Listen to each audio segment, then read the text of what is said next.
Never before offer national highway పై ఆకర్షణీయమైన commercial plots గజం కేవలం 5,999 రూపాయలకే. ఏదైనా పని చేయాలంటే ఒక ప్రణాళిక ఉండాలి. ప్రణాళిక లేకుండా ఏ పని చేసినా కానీ అది పటాస్ అయిపోద్ది. అది అందరికీ తెలిసిన విషయమే. అమరావతి విషయంలో కూడా అలాంటి ఒక ప్రణాళికని అమలు చేసేటువంటి ప్రయత్నంలోనే ఆంధ్రప్రదేశ్ ప్రభుత్వం కానీ ఏపీ సిఆర్డీఏ కానీ ఆచితూచి వ్యవహరిస్తుంది. ఇది ప్రొసీజరల్గా జరుగుతున్నటువంటి అంశం కాబట్టి దీనిలో చాలా జాప్యం, ఆలస్యం, డిలే ఉన్నట్టుగా అనిపిస్తుంది. కానీ ఇప్పుడు అమరావతిలో కన్వెన్షన్ సెంటర్ ఏర్పాటు చేయడానికి కావాల్సినటువంటి ఆర్ఎఫ్పి ప్రపోజల్ని ఏపీసీఆర్డీఏ ఫ్లోట్ చేసింది. అసలు ఈ ఆర్ఎఫ్పి ప్రపోజల్ ఏంటి, దీని తర్వాత ప్రాసెస్ ఏ విధంగా ఉంటుంది, అది కూడా ఒకసారి విశ్లేషించే ప్రయత్నం చేద్దాం. ఇటీవలే ఆంధ్రప్రదేశ్ ప్రభుత్వం నిర్ణయం తీసుకుంది. ఇక్కడ అమరావతిలో ముఖ్యంగా బిజినెస్ డెవలప్మెంట్కి సంబంధించి కానీ అంతర్జాతీయ స్థాయి కన్వెన్షన్స్ నిర్వహించడం కానీ హట్కో కూడా ఇప్పుడు ఒక క్లియరెన్స్ ఇచ్చింది. హట్కో కూడా పనులు మొదలు పెట్టబోతుంది. గుంటూరు సైడు ఒక అంతర్జాతీయ స్థాయి కన్వెన్షన్ సెంటర్ ఏర్పాటు చేయబోతుంది. ఇది కోర్ అమరావతి క్యాపిటల్ ఏరియాలో కన్వెన్షన్ సెంటర్స్ ఏర్పాటు చేయడానికి కావాల్సినటువంటి వసతులు, వనరులు, వాటికి సంబంధించినటువంటి ఆర్ఎఫ్పిని కోట్ చేస్తూ ఇది రిలీజ్ చేసింది ఏపీసీఆర్డీఏ. ఒకసారి ఇక్కడ మనం చూస్తే కనుక allotment of plots and free hold basis, అంటే ఇక్కడ డెవలప్ చేసేదానికి సంబంధించి వీళ్ళు ప్లాట్స్ని ఫ్రీ హోల్డ్ బేసిస్లో డెవలప్ చేయబోతుంది. కన్వెన్షనల్ సెంటర్ ఎట్ అమరావతి అనమాట. Development conventional centre at Amaravati. ఇది ఆగస్టు 2025 కమిషనర్ పేరు మీద రిలీజ్ చేసినటువంటి ప్రతిపాదన. ఈ ప్రతిపాదనలో చాలా కీలకమైనటువంటి అంశాలని స్పష్టంగా ప్రస్తావించారు. ఒకసారి అవి చూస్తే మనకు కూడా ఇంట్రెస్టింగ్గా అనిపిస్తాయి. ఎందుకంటే అమరావతి ఫ్యూచర్లో ఎలా ఉంటుంది అనేది ఇప్పుడు ఊహించుకుంటేనే అప్పుడు క్లారిటీ వస్తుంది. అన్ని గ్రాఫిక్స్ అంటే చివరి గ్రాఫిక్స్లో బతుకుతున్నాం అనే భ్రమ మాత్రమే మిగులుతుంది. కానీ వాస్తవంలోకి వచ్చేటువంటి క్రమంలో ఈ ప్రొసీజర్స్ ఫాలో అవడం అనేది తప్పదు. సో అదే క్రమంలో ఇక్కడ చూడండి, minimum development obligations, essential facilities, అలానే కన్స్ట్రక్షన్ పీరియడ్, ఇవన్నీ కూడా ఇందులో ఇచ్చారు. ఇది కీ పాయింట్స్. మిగతా డేటా, ఫుల్ డేటా కూడా ఉంది. మనకు అంత అవసరం లేదు కానీ మనకు కావాల్సిన ముక్కలు మాత్రమే మనం చూస్తున్నాం.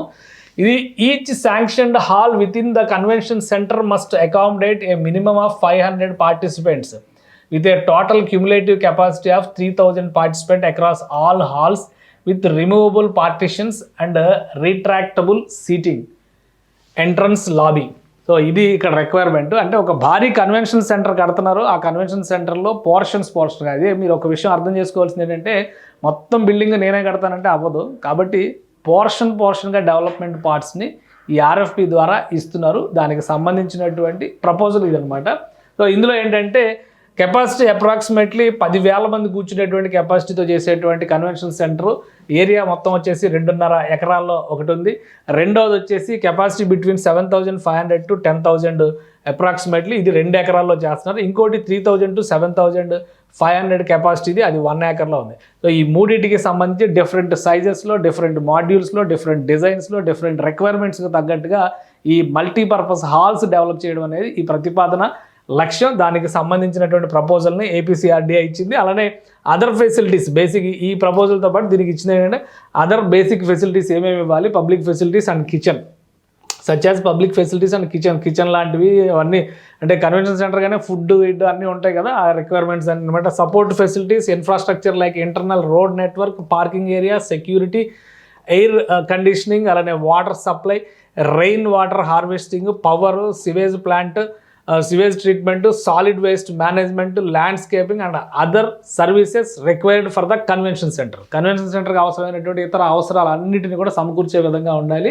Proposed facility and parking provisions should be made as per Amaravati zonal plan and regulations and applicable parking norms. ఇదన్నీ కొన్ని నామ్స్ పెట్టారు. ఎందుకంటే బాగా డెవలప్ అయినటువంటి కంట్రీస్లో, ముఖ్యంగా యూరోప్ కానీ వెస్ట్ కానీ వెళ్తే ఏంటంటే ఆ ఏరియాస్లో ఉండే బిల్డింగ్ల డిజైన్స్ కానీ, వాటికి వాడేటువంటి కలర్స్ కానీ, అక్కడ ఉపయోగించేటువంటి గార్డెనింగ్ కానీ, ఇవన్నీ కూడా ఒక యూనిఫామ్ డిజైన్స్ని అక్కడ మున్సిపల్ అధికారులే, ఆ టౌన్ ప్లానింగ్ ఆఫీసర్స్ సజెస్ట్ చేస్తారు. ఆ ప్రకారం అందరూ ఫాలో అవుతారు. అందుకని ఒక యూనిఫామిటీ కనిపిస్తుంది. మనకేంటంటే అడ్డదిడ్డంగా ఎవరికి నచ్చినట్టు వాళ్ళు కడతాం. 30 గజాలు ఉంటే చాలు 3 అంతస్తులు లేపేస్తాం మనం. అలాంటి కుదరదు. కాబట్టి అమరావతిలో కూడా ఇలా ఒక జోనల్ ప్లానింగ్ సిస్టమ్ని మాస్టర్ ప్లాన్లో ఇంక్లూడ్ చేశారు. కాబట్టి ఆ ప్లాన్ ప్రకారం దీన్ని డెవలప్ చేయాలని ఇందులో ప్రతిపాదించారు. ఇక కన్స్ట్రక్షన్ పీరియడ్ వచ్చేసి 12 months. ఇది మాత్రం వింటే చాలామంది గుండెల్లో రైళ్లు పరిగెత్తేటువంటి అవకాశం ఉంది. గుండెల్లో రాళ్ళు పడినా ఆశ్చర్యపోవాల్సినటువంటి అవసరం. 12 నెలల్లో ఈ కన్వెన్షన్ సెంటర్స్ కంప్లీట్ చేయాలనేటువంటి సంకల్పంతో ఏపీసీఆర్డీఏ ఉంది. అందుకని చెప్పనే ఈ ప్రపోజల్ పెట్టింది. ఇప్పుడు ప్రైవేట్ పార్ట్నర్స్ని, దీనిలో ఆసక్తి ఉన్నటువంటి కంపెనీలు ఎవరైతే ఇందులో పార్టిసిపేట్ చేస్తారో వాళ్ళందరూ కూడా అలాట్మెంట్స్ జరుగుతాయి. 12 నెలల సమయాన్ని ఇస్తారు. గ్రేస్ పీరియడ్ ఒక 5-6 నెలలు ఉన్నాయి. కానీ మొత్తం మీద 18 నెలల్లో కంప్లీట్ చేసి ఆవిష్కరించే దిశగా అమరావతిలో భారీ కన్వెన్షన్ సెంటర్ల ఏర్పాటుకు సంబంధించినటువంటి ప్రపోజల్లో ఒక అడుగు ముందుకు పడింది. ఈ ప్రొసీజర్ కంప్లీట్ అవ్వడానికి మ్యాక్సిమం 2 నెలల సమయం పట్టొచ్చు. అదనంగా నిర్మాణానికి సంబంధించి ఏర్పాట్లు చేసేటువంటి క్రమంలో ఇంకో 2 నెలల సమయం వేసుకున్నా కానీ 1.5 ఏడాదిన్నరలోగా అమరావతి ప్రాంతంలో ఒక భారీ కన్వెన్షన్ సెంటర్ని చూసేటువంటి అవకాశం అయితే కనిపిస్తోంది. సుమన్ టీవీలో మీ పర్సనల్ అండ్ బిజినెస్ ప్రమోషన్స్ కోసం కింది నెంబర్కి కాంటాక్ట్ చేయండి.